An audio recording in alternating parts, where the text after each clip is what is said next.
For the best prices and service on Pokemon TCG singles and products, check out ccgcastle.com and use promo code Evolutionaries-5 for 5% off your next order. What's up, guys? And here, and for today's Deck Tech Thursday, we're going to be looking at a little bit of an older deck here, and that's going to be Xerneas BREAK. Now, it's a really good card that came out in Steam Siege, and it did see some competitive play for a while, but the biggest problem with it back then was that it was good, but not good enough. And now in this new standard format that the meta has slowed down quite a bit, Xerneas BREAK is actually seeing quite a bit of play again, and it's really cool because really cool deck. You do massive amounts of damage, and you're dealing with a one-price attacker here, so that's always awesome. And without me rambling, let's get right into it. Drop that card there. Alright, so we first off here with 4 copies of Xerneas. And we're going to go with 3 copies of Xerneas BREAK, the main focus of the deck. But very important to use this Xerneas with Geomancy, because for a single Fairy Energy, you pick 2 of your bench Pokemon, then you search your deck for that amount of Fairy Energy, attach 1 Fairy Energy to each of those 2 that you pick. So really helps set up your energy on the field much quicker. And that brings us all to Xerneas BREAK here with its attack Life Stream. For 2 Fairy Energy, there's 20 times the amount of energy attached to all of your Pokemon in play. So if you get a lot of energy out, it does a lot of damage. And one of the things that made it so powerful was the inclusion of Double Dragon Energy, because it doesn't say Fairy Energy, it just says any energy. So Double Colorless works too. But as we know back then, for those of you who were around during that time, dragons were amazing.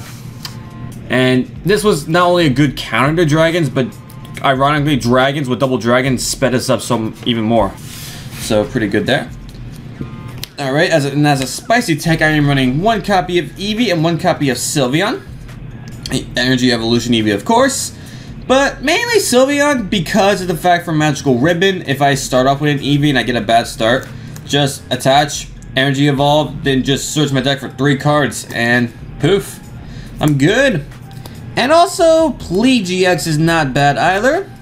Being able to put 2 of your opponent's bench Pokemon and all cards attached them to your opponent's hand is really powerful, especially with the fact that we are, at least for standard, we are in an evolution format. So, really, GX can devastate your opponent when played at the right time. And standard or expanded, what's a deck without at least 2 or 3 copies of Tapu Lele? While I'm talking about a good card, I know a lot of you, myself included, are just seeing dollar signs and dollar signs. Yeah, I'm lucky Professor K buys a lot of Leles, or I would not have anything. But no, seriously, can we please get a Tapu Lele promo already? Please!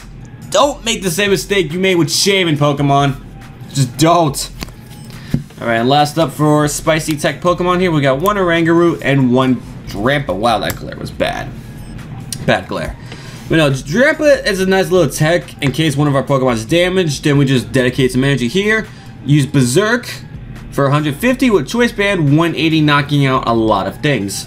And Oranguru is just for extra draw, of course, because drawing cards is nice. Is very nice. And that does it for our Pokemon lineup. Nothing too special.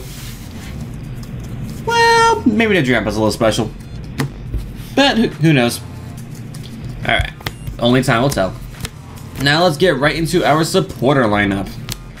So we got the typical 4N and 3 Professor Sycamore. It's usually 4 Professor Sycamore and 3 N with me, but for decks like this, you don't really want to be discarding too much. So, N would definitely be the better choice of supporter here.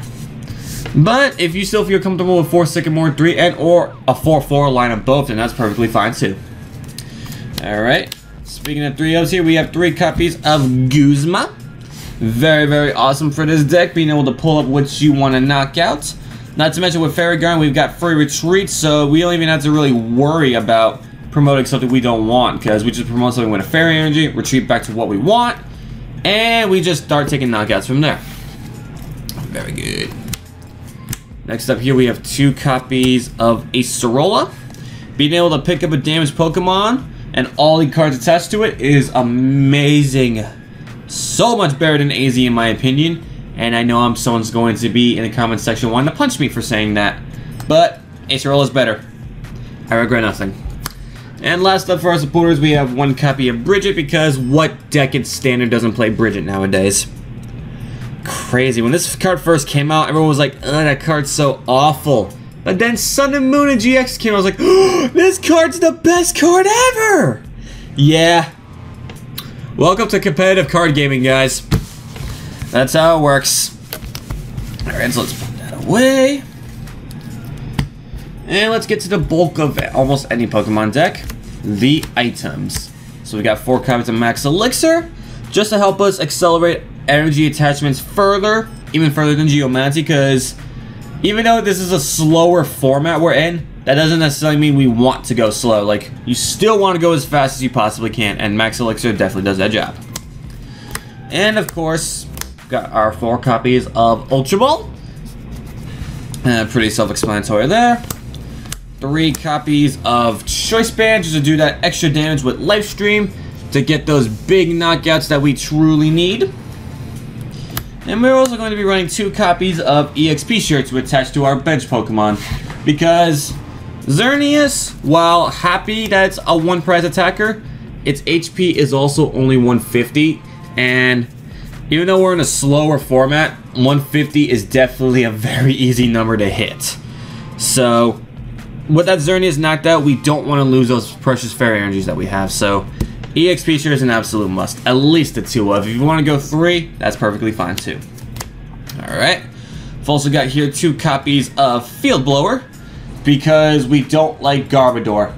We really don't like Garbodor. I don't think any deck likes Garbodor. But also just because some decks out there run Fighting Fury Belts, and those are also really annoying to deal with. So yeah. And for recovery cards, I just run 1 Super Rod, 1 Rescue Stretcher. Super Rod, instead of a second stretcher, because like I said before, energies are super important in this deck, and we just want all the ways to recycle them. And Rescue Stretcher for obvious reasons. And that will about do it for the items. Now let's get to the stadiums and energy.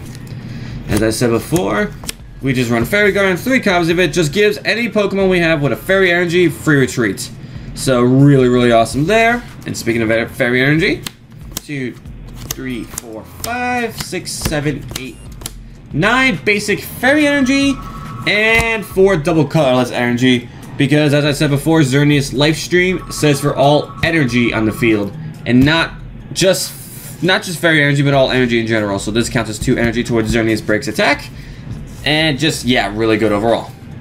So, guys, this has been my little profile of Xerneas Break. Hope you guys enjoyed it, and hope you all get as much fun out of this deck as I do. And hopefully tomorrow we can just not lose, because that seems to be what I do best on Battle Frontier. Stupid K, I know he's cheating somehow. I'm gonna catch him cheating one day, I swear. No, I'm kidding, guys, I'm kidding. Anyways, guys, if you like this video, be sure to leave a like, comment, and subscribe if you're new to the channel, and come back tomorrow for Battle Frontier Friday. So, this has been End with the Pokemon Evolutionaries, and I'll catch you guys later.